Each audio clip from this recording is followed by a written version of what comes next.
On February 4th, a boiling water pipe burst once again in Nizhny Novgorod. The last time the same accident on a neighboring street occurred just 4 days ago. Several houses were left without water supply. Another accident on the heating pipeline on February 1st occurred in Rostov-on-Don. Residents of 136 apartment buildings and 8 social facilities were left without heat. On January 11th, due to a large-scale communal accident in Khimki, Moscow region, a local emergency regime was introduced. Currently, 60 apartment buildings remain without heating. У нас тут какое-то доброе утро. We have a bit of a good morning here. Looks like it's our turn to be without water. We have had water for a month.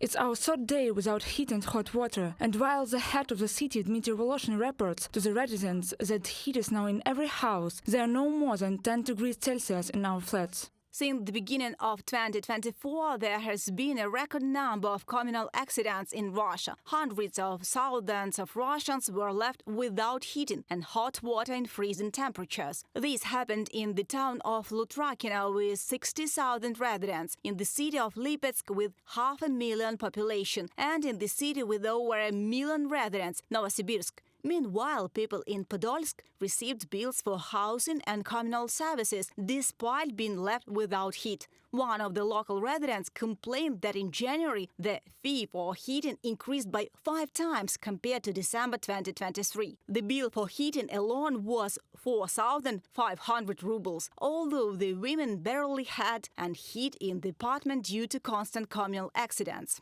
Сплю я точно так же. This is literally how I sleep, with the hood on, because my head gets cold. I sleep under 2 blankets. I can get washed in my own flat because I can't undress. 2 weeks before the heating collapse left residents of 176 houses in freezing conditions, Podolsk received the Breakthrough of the Year award in the Effective Resource Management category.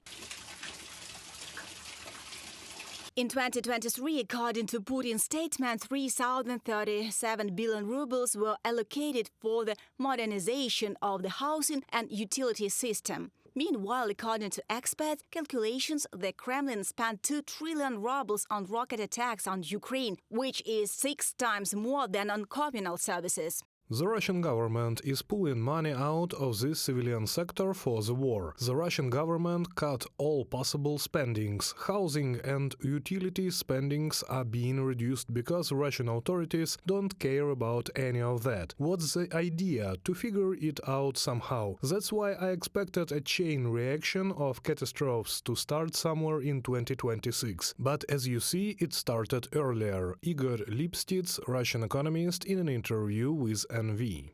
Despite critical conditions and a string of accidents, Russian authorities are planning to reduce spendings on housing and communal services. According to the Russian budget for 2024-2026, the financing of the utility sector will decrease by over 2 times. Reported by Anna Nichenko, Natalia Husak, Volodymyr Shtenhelov, UATV News.